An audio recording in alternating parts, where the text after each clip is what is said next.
आज ये वीडियो मैं खास आप लोगों के लिए लाया हूं और उन लोगों के लिए लाया हूं जिनकी एक बहुत अच्छी क्या एक फ्रीक्वेंट शिकायत रहती है, और वो है कि पेमेंट ऑफ एस्ट्रोलॉजिकल फीस। ये एक बहुत बड़ा सब्जेक्ट है, इसको मैं शॉर्ट करके आज बताने की कोशिश करूंगा और इसको मैथमेटिकली और साइंटिफिकली इसको एक्सप्लेन करने की कोशिश करूंगा through astrology and astrology chart. आपको तो पता ही है, being an avid astrologer follower, मुझे सब कुछ चश्मे की तरह एस्ट्रोलॉजी के चश्मे से ही मैं देखता हूं और कहीं ना कहीं मुझे सोल्यूशन भी वहीं से मिलता है। ओके, तो शिकायत ये रहती है कि सुब्रत जी, हमने आपसे कुछ कुछ रेमेडीज हमने लिए हैं, कुछ उपाय हमने किए हैं, वो काम तो कर गया, ठीक है, और फास्ट काम कर गया, लेकिन रुक गया। या एक क्वेरी भी आती है कि हमने काफी एस्ट्रोलॉजर से बात करी है, उन्होंने फ्री में हमको उपाय दिए हैं और हमको कोई काम नहीं किया। ठीक है, तो इसी एक सब्जेक्ट के ऊपर मैं आज थोड़ा सा डिस्कस करूंगा। उसको थोड़ा सा मैथमेटिकली और साइंटिफिकली थोड़ा सा देखने की कोशिश करेंगे हम और आप, और समझने की कोशिश करेंगे ये क्यों होता है और इसका सोल्यूशन क्या है। ओके, तो सबसे पहले तो दो इसको पार्ट में डिवाइड करते हैं। सबसे पहले तो very simple, there is nothing called free lunch. इस दुनिया में फ्री का कुछ नहीं है। ईश्वर भी प्रसाद मांगते हैं, ईश्वर भी भक्ति मांगते हैं, ईश्वर भी एक एफर्ट मांगते हैं हमसे।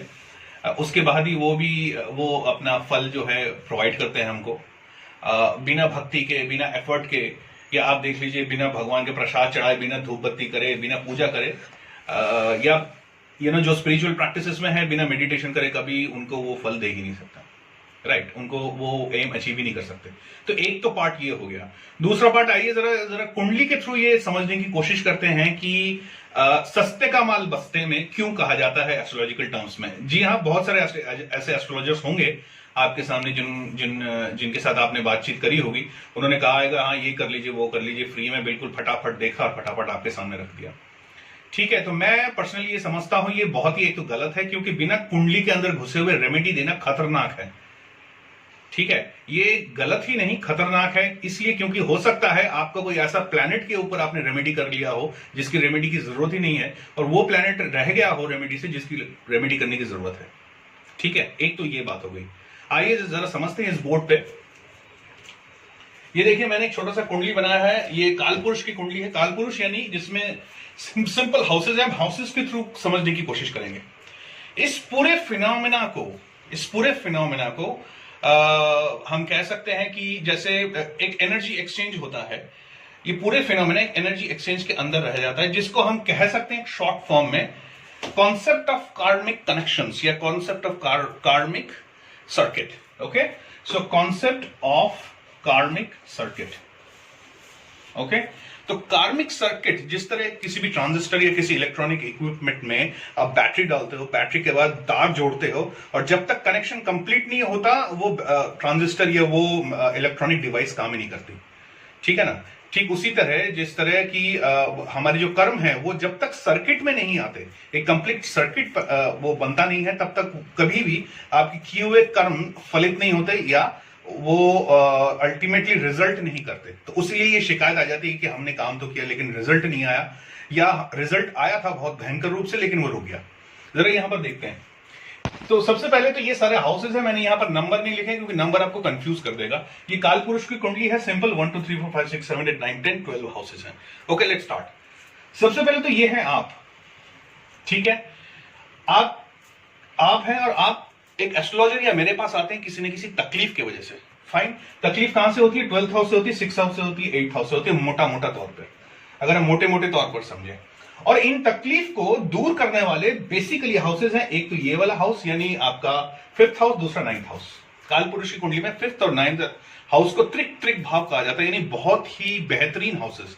अगर आपके प्लैनेट्स अगर इन भाव में है और आपके अगर योग कारक प्लैनेट्स इन भाव में है, तो फिर तो बिल्कुल लक कभी खत्म होता ही नहीं है। आपने जो बड़े बड़े लोगों को देखा हुआ है, मल्टी मिलियनियर्स, बहुत सक्सेसफुल लोग, या तो उनके दशा, प्रत्यंतर दशा या सूक्ष्म दशा में कहीं ना कहीं ये दो भाव जरूर कनेक्टेड होते हैं। ठीक है, ये बिल्कुल सत्यता है, 100% है। यानी आपको अगर तकलीफ हो रही है तो ये दो भाव मिसिंग है। ठीक है, अब जरा देखते हैं। ये आप हैं और आपने एक एस्ट्रोलॉजर को अप्रोच किया अपने प्रॉब्लम को लेकर। एस्ट्रोलॉजी यानी 8th हाउस, ये हो गया आपका एस्ट्रोलॉजी हाउस। एनी गुप्त विज्ञान, any kind of gift, is 8th house, secret gift, secret wisdom, ठीक है। यानी आपने एस्ट्रोलॉजर को अपना अप्रोच किया, एस्ट्रोलॉजर ने अपना एडवाइस दिया खर्चा करके, ठीक है, यानी अपना जो है 12th हाउस खर्चा करके, यानी अपने विजडम को खर्चा करके, यहां पर उसने 7th हाउस जो आता है, actually this is 12th from 8th, सो अपना खर्चा करके आपको एडवाइस दी और आपने एडवाइस ले लिया। ये सर्किट हो गया कंप्लीट, ये देखिए ट्रायंगल कंप्लीट हो गया, खत्म। अब आपने इस केस में अभी आपने कुछ नहीं किया, सिर्फ एडवाइस लिया है, ओके। अब पार्ट 2 में जाते हैं जहां पर आप काम कर रहे हो, यानी आप अब उसके दिए हुए उपाय या रेमेडीज को फलित कर रहे हो या उसके रेमेडीज को कर रहे हो। वेरी सिंपल, आप एफर्ट लगा रहे हो। एफर्ट जैसे ही लगता है आपका 3rd हाउस एक्टिवेट होता है, ओके। दिस इज द पराक्रम एफर्ट, पराक्रम हाउस, ये है एफर्ट हाउस, ये एक्टिवेट हो गया, ठीक है। अब दिक्कत ये है, आप खुद ही देख रहे हो, ये आप हो, आपने यहां से एडवाइस लिया और आपका यहां पर रुक गया, यहां पर सर्किट इनकम्प्लीट है, ये फलित नहीं होगा। यानी फलित करने के लिए कोई भी हाउस का 2nd हाउस उसका फलित होता है, उसका रिजल्ट देता है, ओके, फाइनल रिजल्ट, राइट। जिस तरह कोई भी हाउस आप पकड़ लीजिए, ओके, जिस तरह आपका खर्चा का हाउस है 12th हाउस, ठीक है, आप हो, आपका 12th हाउस आपके खर्चे का हाउस है, ठीक है, आपका संचित धन का हाउस है 2nd हाउस। तो यहां पर आपने एफर्ट किया, आपका 3rd हाउस एक्टिवेट हुआ। एफर्ट क्यों किया? ताकि आपको सुख मिले, सुख is 4th house. Again the circuit is not complete, ये देखिए यहां पर जा रहा है और यहां पर ये रुक गया, ये आपका सर्किट अभी कंप्लीट नहीं हुआ।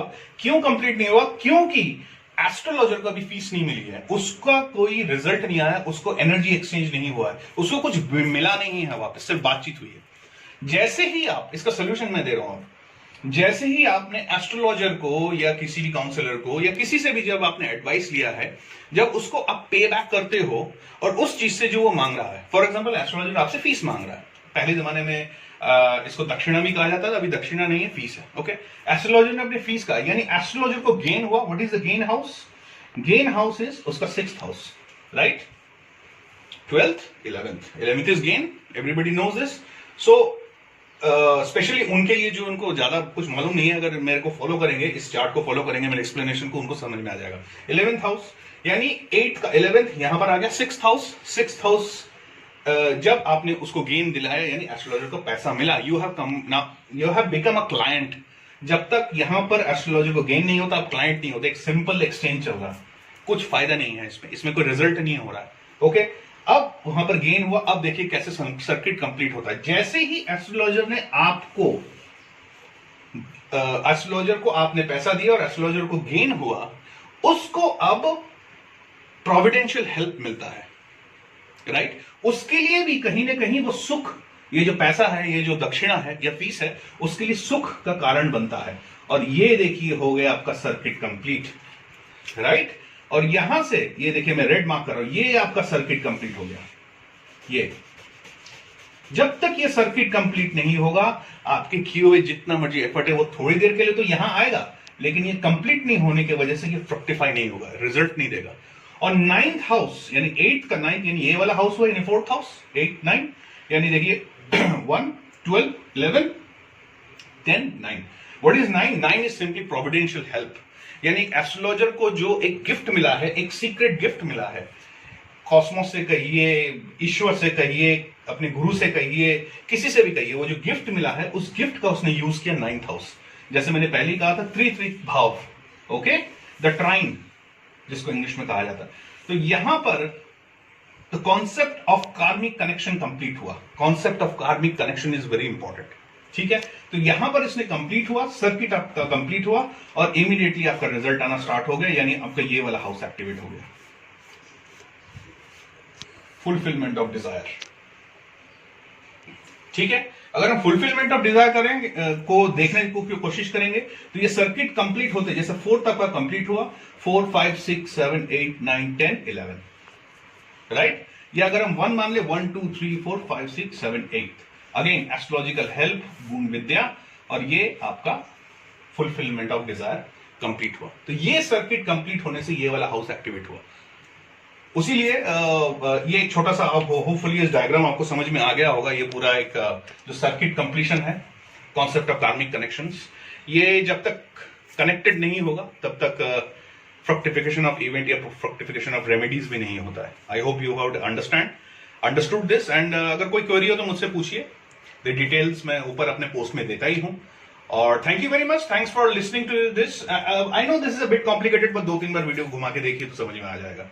This is very, I think I have tried to explain it as scientifically as mathematically possible. इसमें कोई स्पिरिचुअल साइंस वाइज नहीं लगा रहा हूं, कोई इस टाइप का नहीं लगा रहा हूं। हालांकि न्यूटन का एक लॉ है, every action is equal in opposite reaction. जब तक आप रिएक्ट नहीं करोगे तब तक वो एक्शन भी कंप्लीट नहीं होता है। अब किसी चीज को धक्का मारते हो यानी अपने एनर्जी को एक्सपेंड करते हो, तब जाके वो मूवमेंट होता है। उसलिए फ्री का जब भी कोई रेमेडीज दे, रेमेडीज के एरिया में बोल रहा हूं, बाकी तो मैं नहीं अभी बात कर रहा। रेमेडीज के एरिया में अगर कोई फ्री दे आपको कोई चीज तो ले लीजिए, लेकिन I am quite sure it won't work. At least it won't work for long. It's not going to help you for long term. और हम लोग रेमेडी तो चाहते ही हैं ताकि हमको लॉन्ग टर्म हमको हेल्प करता रहे। Okay, thank you very much, thanks for listening to the video and bye bye, take care, have fun. आज ये वीडियो मैं खास आप लोगों के लिए लाया हूं और उन लोगों के लिए लाया हूं जिनकी एक बहुत अच्छी फ्रीक्वेंट शिकायत रहती है, और वो है कि पेमेंट ऑफ एस्ट्रोलॉजिकल फीस। ये एक बहुत बड़ा सब्जेक्ट है, इसको मैं शॉर्ट करके आज बताने की कोशिश करूंगा और इसको मैथमेटिकली और साइंटिफिकली इसको एक्सप्लेन करने की कोशिश करूंगा through astrology and astrology chart. आपको तो पता ही है, being an avid astrologer follower, मुझे सब कुछ चश्मे की तरह एस्ट्रोलॉजी के चश्मे से ही मैं देखता हूं और कहीं ना कहीं मुझे सोल्यूशन भी वहीं से मिलता है। ओके, तो शिकायत ये रहती है कि सुब्रत जी, हमने आपसे कुछ कुछ रेमेडीज हमने लिए हैं, कुछ उपाय हमने किए हैं, वो काम तो कर गया, ठीक है, और फास्ट काम कर गया, लेकिन रुक गया। या एक दूसरा एक क्वेरी भी आती है कि हमने काफी एस्ट्रोलॉजर से बात करी है, उन्होंने फ्री में हमको उपाय दिए हैं और हमको कोई काम नहीं किया, ठीक है। तो इसी एक सब्जेक्ट के ऊपर मैं आज थोड़ा सा डिस्कस करूंगा। उसको थोड़ा सा मैथमेटिकली और साइंटिफिकली थोड़ा सा देखने की कोशिश करेंगे हम और आप, और समझने की कोशिश करेंगे ये क्यों होता है और इसका सोल्यूशन क्या है। ओके, तो सबसे पहले तो दो इसको पार्ट में डिवाइड करते हैं। सबसे पहले तो very simple, there is nothing called free lunch. इस दुनिया में फ्री का कुछ नहीं है। ईश्वर भी प्रसाद मांगते हैं, ईश्वर भी भक्ति मांगते हैं, ईश्वर भी एक एफर्ट मांगते हैं हमसे। उसके बाद ही वो अपना फल जो है प्रोवाइड करते हैं हमको। बिना भक्ति के, बिना एफर्ट के, या आप देख लीजिए बिना भगवान के प्रसाद चढ़ाए, बिना धूप बत्ती करे, बिना पूजा करे, या जो स्पिरिचुअल प्रैक्टिसेस में है, बिना मेडिटेशन करे, कभी उनको वो फल दे ही नहीं सकता। राइट, उनको वो एम अचीव ही नहीं कर सकते। तो एक तो पार्ट ये हो गया। दूसरा पार्ट, आइए जरा कुंडली के थ्रू ये समझने की कोशिश करते हैं कि सस्ते का माल बस्ते में क्यों कहा जाता है एस्ट्रोलॉजिकल टर्म्स में। जी हाँ, बहुत सारे ऐसे एस्ट्रोलॉजर्स होंगे आपके सामने जिनके साथ आपने बातचीत करी होगी, उन्होंने कहा है हाँ ये कर लीजिए, वो कर लीजिए, फ्री में बिल्कुल फटाफट देखा और फटाफट आपके सामने रख दिया, ठीक है। तो मैं पर्सनली ये समझता हूं ये बहुत ही एक तो गलत है, क्योंकि बिना कुंडली के अंदर घुसे हुए रेमेडी देना खतरनाक है, ठीक है। ये गलत ही नहीं, खतरनाक है इसलिए क्योंकि हो सकता है आपका कोई ऐसा प्लैनेट के ऊपर आपने रेमेडी कर लिया हो जिसकी रेमेडी की जरूरत ही नहीं है, और वो प्लैनेट रह गया हो रेमेडी से जिसकी रेमेडी करने की जरूरत है, ठीक है। एक तो ये बात हो गई। आइए जरा समझते हैं इस बोर्ड पे। ये देखिए, मैंने एक छोटा सा कुंडली बनाया है। ये कालपुरुष की कुंडली है। कालपुरुष यानी जिसमें सिंपल हाउसेज है, हाउसेज के थ्रू समझने की कोशिश करेंगे इस पूरे फिनोमेना को। हम कह सकते हैं कि जैसे एक एनर्जी एक्सचेंज होता है, ये पूरे फिनोमेना एक एनर्जी एक्सचेंज के अंदर रह जाता है, जिसको हम कह सकते हैं शॉर्ट फॉर्म में कॉन्सेप्ट ऑफ कार्मिक कनेक्शंस या कॉन्सेप्ट ऑफ कार्मिक circuit. Okay, so concept of कार्मिक सर्किट। ओके, तो कार्मिक सर्किट जिस तरह किसी भी ट्रांजिस्टर या किसी इलेक्ट्रॉनिक इक्विपमेंट में आप बैटरी डालते हो, बैटरी के बाद तार जोड़ते हो, और जब तक कनेक्शन कंप्लीट नहीं होता वो ट्रांजिस्टर या वो इलेक्ट्रॉनिक डिवाइस काम ही नहीं करती, ठीक है ना। ठीक उसी तरह जिस तरह की हमारे जो कर्म है वो जब तक सर्किट में नहीं आते, एक कंप्लीट सर्किट वो बनता नहीं है, तब तक कभी भी आपके किए हुए कर्म फलित नहीं होते या वो अल्टीमेटली रिजल्ट नहीं करते। तो उसलिए ये शिकायत आ जाती है कि हमने काम तो किया लेकिन रिजल्ट नहीं आया, या रिजल्ट आया था बहुत भयंकर रूप से लेकिन वो रुक गया। जरा यहां पर देखते हैं। तो सबसे पहले तो ये सारे हाउसेज है, मैंने यहां पर नंबर नहीं लिखे क्योंकि नंबर आपको कंफ्यूज कर देगा। ये कालपुरुष की कुंडली है, सिंपल 1 2 3 4 5 6 7 8 9 10 12 हाउसेज हैं। Okay, let's start. सबसे पहले तो ये है आप, ठीक है। आप हैं और आप एक एस्ट्रोलॉजर या मेरे पास आते हैं किसी न किसी तकलीफ की वजह से। फाइन। तकलीफ कहां से होती है? 12th हाउस से होती है, 6th हाउस से होती है, 8th हाउस से होती है, मोटा मोटा तौर पर, अगर हम मोटे मोटे तौर पर समझें। और इन तकलीफ को दूर करने वाले बेसिकली हाउसेज हैं, एक तो ये वाला हाउस यानी आपका 5th हाउस, दूसरा 9th हाउस। कालपुरुष की कुंडली में 5th और 9th हाउस को त्रिक भाव कहा जाता है, यानी बहुत ही बेहतरीन हाउसेस। अगर आपके प्लैनेट्स अगर इन भाव में है और आपके अगर योग कारक प्लैनेट्स इन भाव में है तो फिर तो बिल्कुल लक कभी खत्म होता ही नहीं है। आपने जो बड़े बड़े लोगों को देखा हुआ है, मल्टी मिलियनियर्स, बहुत सक्सेसफुल लोग, या तो उनके दशा प्रतंत्र दशा या सूक्ष्म दशा में कहीं ना कहीं ये दो भाव जरूर कनेक्टेड होते हैं। ठीक है, ये बिल्कुल सत्यता है, 100% है। यानी आपको अगर तकलीफ हो रही है तो ये दो भाव मिसिंग है।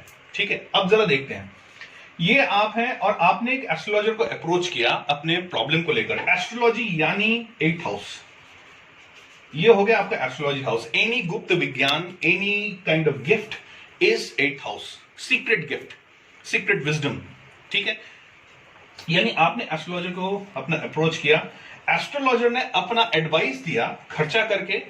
ठीक है, यानी अपना जो है 12th हाउस खर्चा करके, यानी अपने विजडम को खर्चा करके, यहां पर उसने 7th हाउस जो आता है, actually this is 12th from 8th, सो अपना खर्चा करके आपको एडवाइस दी और आपने एडवाइस ले लिया। ये सर्किट हो गया कंप्लीट, ये देखिए ट्रायंगल कंप्लीट हो गया, खत्म। अब आपने इस केस में अभी आपने कुछ नहीं किया, सिर्फ एडवाइस लिया है। ओके, अब पार्ट 2 में जाते हैं जहां पर आप काम कर रहे हो, यानी आप अब उसके दिए हुए उपाय या रेमेडीज को फलित कर रहे हो या उसके रेमेडीज को कर रहे हो। वेरी सिंपल, आप एफर्ट लगा रहे हो। एफर्ट जैसे ही लगता है आपका 3rd हाउस एक्टिवेट होता है। ओके, दिस इज द पराक्रम एफर्ट, पराक्रम हाउस, ये है एफर्ट हाउस, ये एक्टिवेट हो गया। ठीक है, अब दिक्कत ये है, आप खुद ही देख रहे हो, ये आप हो, आपने यहां से एडवाइस लिया और आपका यहां पर रुक गया, यहां पर सर्किट इनकम्प्लीट है, ये फलित नहीं होगा। यानी फलित करने के लिए कोई भी हाउस का 2nd हाउस उसका फलित होता है, उसका रिजल्ट देता है। Okay, final result, right. जिस तरह कोई भी हाउस आप पकड़ लीजिए, ओके, जिस तरह आपका खर्चा का हाउस है 12th हाउस, ठीक है, आप हो, आपका 12th हाउस आपके खर्चे का हाउस है। ठीक है, आपका संचित धन का हाउस है 2nd हाउस। तो यहां पर आपने एफर्ट किया, आपका 3rd हाउस एक्टिवेट हुआ। एफर्ट क्यों किया? ताकि आपको सुख मिले, सुख is 4th house. Again the circuit is not complete, ये देखिए यहां पर जा रहा है और यहां पर ये रुक गया, ये आपका सर्किट अभी कंप्लीट नहीं हुआ। क्यों कंप्लीट नहीं हुआ? क्योंकि एस्ट्रोलॉजर को अभी फीस नहीं मिली है, उसका कोई रिजल्ट नहीं आया, उसको एनर्जी एक्सचेंज नहीं हुआ है, उसको कुछ मिला नहीं है, वापस सिर्फ बातचीत हुई है। जैसे ही आप, इसका सोल्यूशन मैं दे रहा हूं, जैसे ही आपने एस्ट्रोलॉजर को या किसी भी काउंसलर को या किसी से भी जब आपने एडवाइस लिया है, जब उसको आप पे बैक करते हो और उस चीज से जो वो मांग रहा है, फॉर एग्जांपल एस्ट्रोलॉजर आपसे फीस मांग रहा है, पहले जमाने में इसको दक्षिणा भी कहा जाता था, अभी दक्षिणा नहीं है, फीस है। ओके, एस्ट्रोलॉजर ने अपनी फीस कहा, यानी एस्ट्रोलॉजर को गेन हुआ। What is the gain house? Gain house is उसका 6th house, right. 12th, 11th is gain, everybody knows this. So specially उनके लिए जो उनको ज्यादा कुछ मालूम नहीं है, अगर मेरे को फॉलो करेंगे, इस चार्ट को फॉलो करेंगे, मेरे एक्सप्लेनेशन को, उनको समझ में आ जाएगा। 11th हाउस यानी 8 का 11th यहां पर आ गया। 6th हाउस, 6th हाउस जब आपने उसको गेन दिलाया, यानी एस्ट्रोलॉजर को पैसा मिला, you have become a client. जब तक यहां पर एस्ट्रोलॉजर को गेन नहीं होता, आप क्लाइंट नहीं होते, एक सिंपल एक्सचेंज चल रहा है, कुछ फायदा नहीं है इसमें कोई रिजल्ट नहीं हो रहा है। ओके, अब वहां पर गेन हुआ। अब देखिए कैसे सर्किट कंप्लीट होता है। जैसे ही एस्ट्रोलॉजर ने आपको एस्ट्रोलॉजर को आपने पैसा दिया और एस्ट्रोलॉजर को गेन हुआ, उसको अब प्रोविडेंशियल हेल्प मिलता है, राइट। उसके लिए भी कहीं ना कहीं वो सुख, ये जो पैसा है, ये जो दक्षिणा है या फीस है, उसके लिए सुख का कारण बनता है। और ये देखिए हो गया आपका सर्किट कंप्लीट, राइट। और यहां से ये देखिए मैं रेड मार्क कर रहा हूं, ये आपका सर्किट कंप्लीट हो गया। ये जब तक ये सर्किट कंप्लीट नहीं होगा, आपके किए हुए जितना मर्जी एफर्ट है वो थोड़ी देर के लिए तो यहां आएगा, लेकिन ये कंप्लीट नहीं होने की वजह से ये फ्रक्टिफाई नहीं होगा, रिजल्ट नहीं देगा। और 9th हाउस यानी 8 का 9th, यानी ये वाला हाउस हुआ, यानी 4th हाउस, 8, 9, यानी देखिए 1, 12, 11, 10, 9।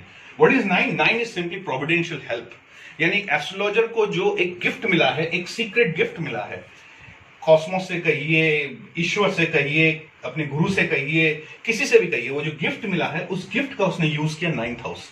जैसे मैंने पहले ही कहा था, त्रित्रिक भाव, ओके, द ट्राइन जिसको इंग्लिश में कहा जाता है। तो यहां पर concept of karmic connection complete हुआ। Concept of karmic connection is very important, ठीक है, तो यहां पर इसने कंप्लीट हुआ, सर्किट आपका कंप्लीट हुआ और इमीडिएटली आपका रिजल्ट आना स्टार्ट हो गया, यानी आपका ये वाला हाउस एक्टिवेट हो गया, फुलफिलमेंट ऑफ डिजायर। ठीक है, अगर हम फुलफिलमेंट ऑफ डिजायर करेंगे को देखने की कोशिश करेंगे तो ये सर्किट कंप्लीट होते जैसे 4 तक का कंप्लीट हुआ, 4 5 6 7 8 9 10 11, राइट। या अगर हम 1 मान ले, 1 2 3 4 5 6 7 8, अगेन एस्ट्रोलॉजिकल हेल्प, गुण विद्या, और ये आपका फुलफिलमेंट ऑफ डिजायर कंप्लीट हुआ। तो ये सर्किट कंप्लीट होने से ये वाला हाउस एक्टिवेट हुआ।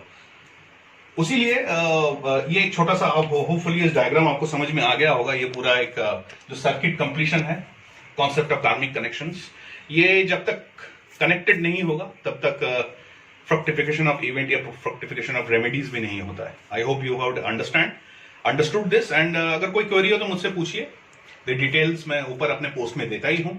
और thank you very much, thanks for listening to this. I know this is a bit complicated, but 2-3 बार वीडियो घुमा के देखिए तो समझ में आ जाएगा। This is very, I think I have tried to explain it as scientifically as mathematically possible. इसमें कोई स्पिरिचुअल साइंस वाइज नहीं लगा रहा हूं, कोई इस टाइप का नहीं लगा रहा हूं। हालांकि न्यूटन का एक लॉ है, every action is equal in opposite reaction. जब तक आप रिएक्ट नहीं करोगे तब तक वो एक्शन भी कंप्लीट नहीं होता है। अब किसी चीज को धक्का मारते हो, यानी अपने एनर्जी को एक्सपेंड करते हो, तब जाके वो मूवमेंट होता है। उसलिए फ्री का जब भी कोई रेमेडीज दे, रेमेडीज के एरिया में बोल रहा हूं, बाकी तो मैं नहीं अभी बात कर रहा। रेमेडीज के एरिया में अगर कोई फ्री दे आपको कोई चीज तो ले लीजिए, लेकिन I am quite sure it won't work.